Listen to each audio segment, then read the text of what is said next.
A man strolled up to them, probably a watchman, looked at them and walked away, and this detail too seemed so mysterious and beautiful.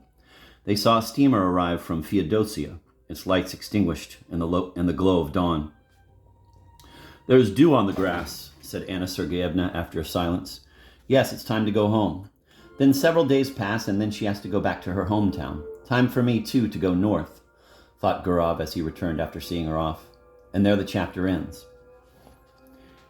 Footnote: in the margin, Nabokov adds for the benefit of his Cornell class, from Florida back to Ithaca.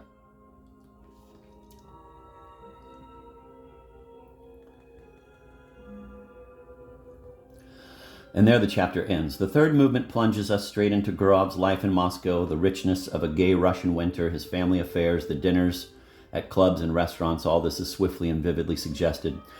Then a page is devoted to a queer thing that has happened to him. He cannot forget the lady with the little dog. He has many friends, but the curious longing he has for talking about his adventure finds no outlet. When he happens to speak in a very general way of love and women, nobody guesses what he means, and only his wife moves her dark eyebrows and says, "Stop that fatuous posing. It does not suit you." And now comes what in Chekhov's quiet stories may be called the climax. There is something that your average citizen calls romance and something he calls prose, though both are the meat of poetry for the artist. Such a contrast has already been hinted at by the slice of watermelon which Gurov crunched in a Yalta hotel room at a most romantic moment, sitting heavily and munching away. This contrast is beautifully followed up when at last Gurov blurts out to a friend late at night as they come out of the club, "If you knew what a delightful woman I met in Yalta." His friend, a bureaucratic civil servant, got into his sleigh, the horses moved, but suddenly he turned and called back to Gurov. "Yes?" asked Gurov, evidently expecting some reaction to what he had just mentioned.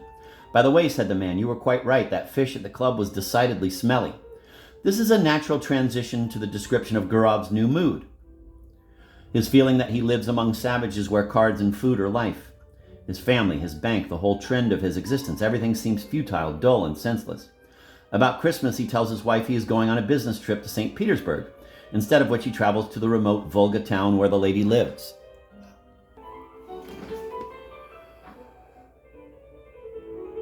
Critics of Chekhov in the good old days when the mania for the civic problem flourished in Russia were incensed with his way of describing what they considered to be trivial, unnecessary matters instead of thoroughly examining and solving the problems of bourgeois marriage.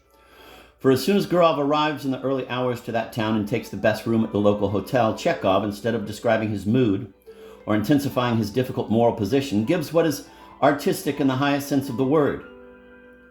He notes the gray carpet made of military cloth, and the inkstand also gray with dust, with a horseman whose hand waves a hat and whose head is gone. That is all. It is nothing, but it is everything in authentic literature, a feature in the same line as the phonetic transformation which the hotel porter imposes on the German name von Dideritz. Having learned the address, Gurov goes there and looks at the house. Opposite was a long gray fence with nails sticking out. An unescapable fence, Gurov says to himself.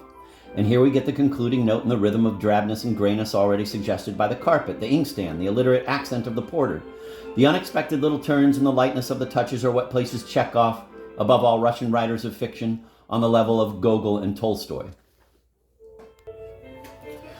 Presently, he saw an old servant coming out with the familiar little white dog. He wanted to call it by a kind of conditional reflex. But suddenly his heart began beating fast, and in his excitement he could not remember the dog's name. Another delightful touch. Later on, he decides to go to the local theater where for the first time the operetta The Geisha is being given. In 60 words, Chekhov paints a complete picture of a provincial theater, not forgetting the town governor who modestly hid in his box behind a plush curtain so that only his hands were visible. Then the lady appeared, and he realized quite clearly that now in the whole world there was none nearer and dearer and more important to him than this slight woman lost in a small town crowd, a woman perfectly unremarkable with a vulgar lorgnette in her hand. He saw her husband and remembered her qualifying him as a flunky. He distinctly resembled one. A remarkably fine scene follows when Gurov manages to talk to her, and then their mad, swift walk up all kinds of staircases and corridors and down again and up again amid people in the various uniforms of provincial officials. Neither does Chekhov forget, quote, 2 schoolboys who smoked on the stairs and looked down at him and her, end of quote. "You must leave," Anna Sergeyevna went on in a whisper. "Do you hear, Dmitri Dmitrich? I will come and see you in Moscow. I have never been happy. I am unhappy now, and I never, never shall be happy, never. So don't make me suffer still more. I swear I'll come to Moscow. But now let us part, my dear, good, precious one. Let us part. She pressed his hand and walked rapidly downstairs, turning to look round at him, and from her eyes he could see that she really was unhappy. Gurov stood for a while, listening. Then, when all grew quiet, he found his coat and left the theater. The fourth and last little chapter gives the atmosphere of their secret meetings in Moscow. As soon as she would arrive, she used to send a red-capped messenger to Gurov. One day he was on his way to her and his daughter was with him. She was going to school in the same direction as he. Big damp snowflakes were slowly coming down. The thermometer, Gurov was saying to his daughter, shows a few degrees above freezing point, actually 37 degrees above Fahrenheit. But nevertheless, snow is falling. The explanation is that this warmth applies only to the surface of the earth, while in the higher layers of the atmosphere the temperature is quite different. And as he spoke and walked, he kept thinking that not a soul knew or would ever know about these secret meetings. What puzzled him was that all the false part of his life, his bank, his club, his conversations, his social obligations, all this happened openly, while the real and interesting part was hidden.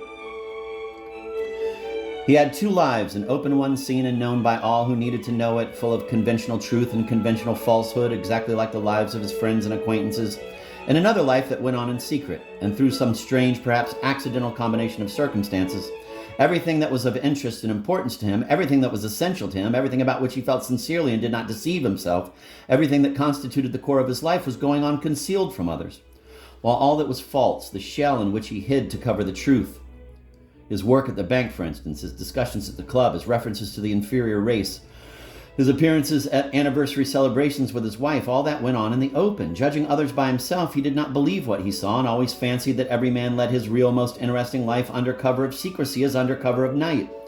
The personal life of every individual is based on secrecy.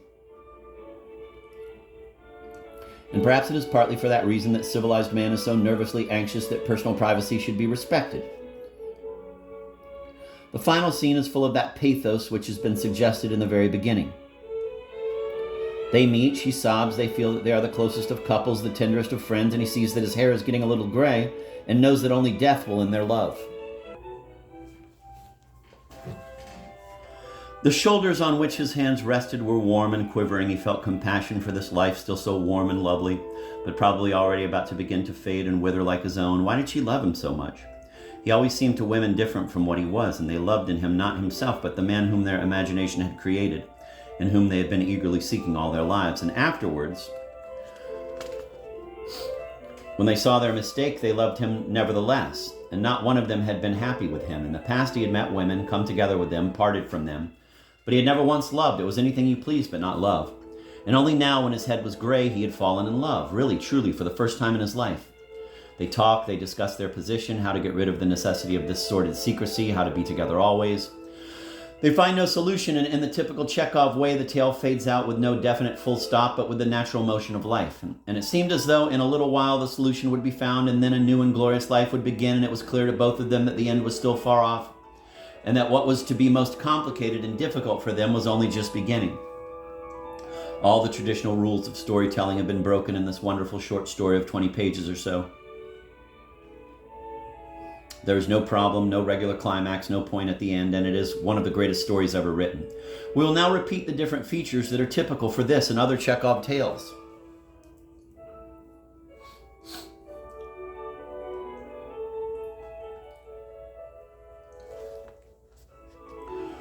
First, the story is told in the most natural way possible, not beside the after-dinner fireplace as with Turgenev or Maupassant, but in the way one person relates to another the most important things in his life. Slowly and yet without a break, in a slightly subdued voice. Second, exact and rich characterization is attained by a careful selection and careful distribution of minute but striking features, with perfect contempt for the sustained description, repetition, and strong emphasis of ordinary authors. In this or that description, one detail is chosen to illumine the whole setting. Third, there is no special moral to be drawn and no special message to be received. Compare this to the special delivery stories of Gorky or Thomas Mann. Fourth, the story is based on a system of waves, on the shades of this or that mood. If in Gorky's world the molecules forming it are matter, here in Chekhov we get a world of waves instead of particles of matter, which incidentally is a nearer approach to the modern scientific understanding of the universe. Fifth, the contrast of poetry and prose stressed here and there with such insight and humor is, in the long run, a contrast only for the heroes. In reality, we feel, and this is again typical of authentic genius, that for Chekhov, the lofty and the base are not different. That the slice of watermelon in the violet sea in the hands of the town governor are essential points of the beauty plus pity of the world.